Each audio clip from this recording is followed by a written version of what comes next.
Hello, नमस्कार साथियों। मैं सूरज आपका फिर से उसी प्लेटफॉर्म स्वागत करता हूं। आज हम बात करेंगे नया साल 2025 से 26 कि हम क्या कुछ बातें, कुछ ध्यान योग्य बातें हम समझ सकते हैं कि हम नया वर्ष कल से प्रारंभ है। आज 31 दिसंबर है। समथिंग 10 बज रहे हैं रात के, 10-11 ही होंगे। तो आज हम कुछ ऐसी महत्वपूर्ण बातें समझ लें कि नया वर्ष नए वर्ष में कुछ मात्र 2 घंटे शेष हैं। नया वर्ष लग जाएगा, कैलेंडर बदल जाएगा।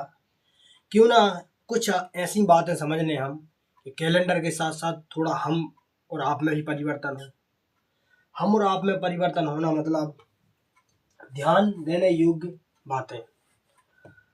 अब आप लोग तो समझ सकते हो कि हम स्टूडेंट, मतलब हम स्टूडेंट, आप जैसे स्टूडेंट हो, आपको ना न्यू ईयर पार्टी, ना किसी सगे संबंधियों के मतलब कुछ कार्यक्रम में भाग लेने का, तभी हमें वहाँ सम्मान मिलता है जब हमारे पास कुछ होता है। मतलब अगर आज हम पढ़ रहे हैं, आज मेहनत कर रहे हैं, अगर हमारे पास नौकरी है तो हम वहाँ जाके उनके बीच एक सम्मान प्राप्त कर सकते हैं। एवं अगर हमारे पास नौकरी नहीं है तो वहाँ जाओगे तो वही बोलेंगे लोग, पढ़ रहा है। पढ़ रहा है और पढ़ने में बहुत अंतर होता है। आप लोग जानते हो, अगर हमारी जैसे एसएससी जीडी मान लो, एमपी पुलिस मान लो, रेलवे मान लो, ग्रुप डी मान लो, अगर किसी भी पेपर में अगर पॉइंट 0.2 से भी हम बाहर होते हैं तो सब लोग यही कहेंगे कि तुमने मतलब इंदौर जाके, भोपाल जाके कुछ नहीं किया, सिर्फ घूमा है। उनको क्या पता कि 0.0 क्या होता है, इसकी भूमिका क्या है, क्या महत्व होता है कि एक मतलब 0.02 से बाहर होना कितनी, ये मान ले हमारी पढ़ाई में कमी नहीं है। ये सिर्फ हमारी थोड़ी किस्मत का संग भी होता है कि हम लोग पढ़ तो रहे हैं, पढ़ तो ध्यान से रहे हैं, लेकिन वहाँ जब 0.0 से बाहर होते हैं तो उस स्टूडेंट के बारे में तो सोचो जो हम और आप ऐसे ही बोल देते हैं कि कुछ नहीं किया है, वहाँ जाके घूमा है, घूमे फिरे और कुछ नहीं किया तुम लोगों ने।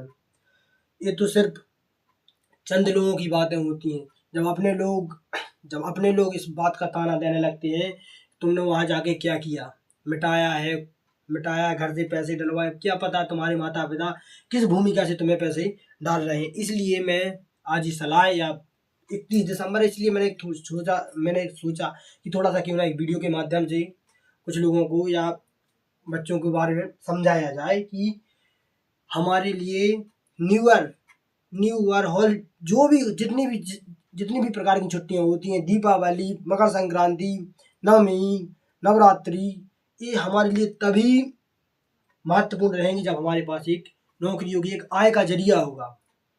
हम ये नहीं कहते कि तुम 8 घंटे, 10 घंटे या 12 घंटे पढ़ते रहो। पढ़ो, 8 घंटा पढ़ो, लेकिन मन से पढ़ो कि कुछ अपने दिमाग में जाए। ऐसा मत पढ़ो कि मन लगाने के लिए पढ़ रहे हैं और पढ़ रहे नहीं। मतलब दिमाग भी पढ़ना चाहिए, दिमाग कंसंट्रेशन अपना किताब पर होना चाहिए, ना कि किसी का मैसेज आ गया उस मैसेज को ओपन कर लिया। हम पढ़ रहे हैं तो मोबाइल को जितने समय तक पढ़ रहे हैं मोबाइल को साइड में रख दो और पढ़ो। यही सबसे बड़ी बात है कि कुछ लोग सोशल मीडिया से लोग जुड़ जाते हैं और हम एक मैसेज आया और हम और आपने सोचा कि क्यों ना मोबाइल देख लें। इसलिए हमारा मानना है कि हम जब तक पढ़ाई करते हैं तो मोबाइल को कुछ समय ही हम अपने आप से दूर रख पाते हैं। इसलिए हमने सोचा कि क्यों ना हम एक वीडियो बनाएं, सब लोगों को समझाएं कि जब तक हमें पढ़ना है और पढ़ रहे हैं, या तुम मोबाइल से पढ़ रहे हो तो किसी प्रकार का मैसेज व्हाट्सअप उससे डिलीट ही कर दो कि व्हाट्सअप की तुम्हें कोई आवश्यकता नहीं है। अगर तुम्हें पढ़ना है तो घर मुश्किल से मम्मी पापा से बात करनी पड़ती है, तो शाम हुई और रूम पे गए तो हम लोगों ने बात कर ली।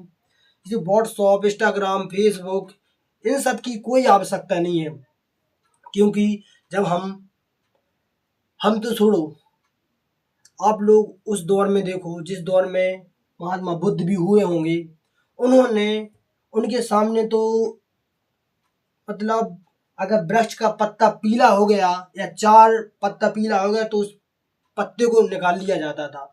उस समय महात्मा बुद्ध को उस समय की जो सबसे उस क्षेत्र की जो सबसे सुंदर ये महिला थी उससे शादी हुई थी, और उन्होंने एक समय के बाद ऐसा धर्म में परिवर्तन, मतलब ऐसा साधु के भेष में परिवर्तन हो गए।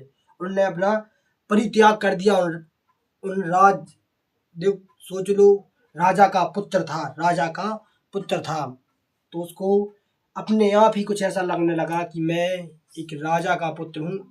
सोचो हम और आप होते उस जगह तो क्या सोचते कि राजा का पुत्र एक साधु के भेष में आ गया है। और उन्होंने 12 वर्ष तक तपस्या की, ज्ञान प्राप्त किया और वो महात्मा बुद्ध कहलाए। हम तो उस जगह से हैं, उस क्षेत्र से हैं जहाँ मनुष्य को भगवान बनाने का यहाँ ये शक्तियाँ छुपी हुई हैं कि मनुष्य से भगवान बनने का रास्ता हमारी इस भूमि से जाता है। धन्यवाद।